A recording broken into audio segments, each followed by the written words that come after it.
Ijtimoiy tarmoqlarda bir emas naq 4 nafar egizak farzandli bo'lgan GAI xodimiga barchaning havasi keldi. U birdaniga bir emas 4 nafar farzandni otasi bo'lgan va ular 2 o'g'il va 2 qizligi aytilmoqda. GAI xodimining 2 nafar o'g'il va 2 nafar qiz egizak farzandlaridan oldin ham bir nafar qiz farzandi bo'lgan.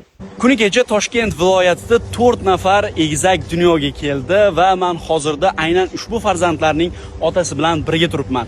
Odiljon aka, aytingchi, bu 4 ta farzandni birdaniga dunyoga keltirdi ayolingiz. Xursandchilik kayfiyati qay darajada hozir sizda? Xursandchilik darajasi bu juda yuqori. Gap ochiqini aytganda, men ta'riflab bera olmaydigan darajada, to'g'risi. Juda xursandman. 4 ta farzandli bo'lishini bilganman. 2 o'g'il, 2 qizligini bilmadim, lekin xuddi zakasi kelgandek menga Allohim berdi. Gap ochig'i, hammaga rahmat deyman. To'g'risi, men juda xursandman. Kayfiyatim juda a'lo darajada. To'g'risi.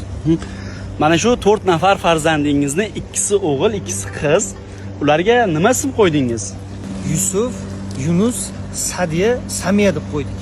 Xudo xolasa ismiga mos bo'lib, xalqqa elga xizmat qiladigan komil yetuk inson bo'lib yurishlari uchun mana endi bel bog'lab shularni baxt kamoli uchun elni xalqi xizmatida yurishdan hormay tolmay ishlaymiz xudo xolasa. Bundan oldingi farzandingiz ham bormi yoki bular birinchisimi? Bundan oldin bitta qiz farzandim bor. 10-mart kuni 2 yoshga to'ldi.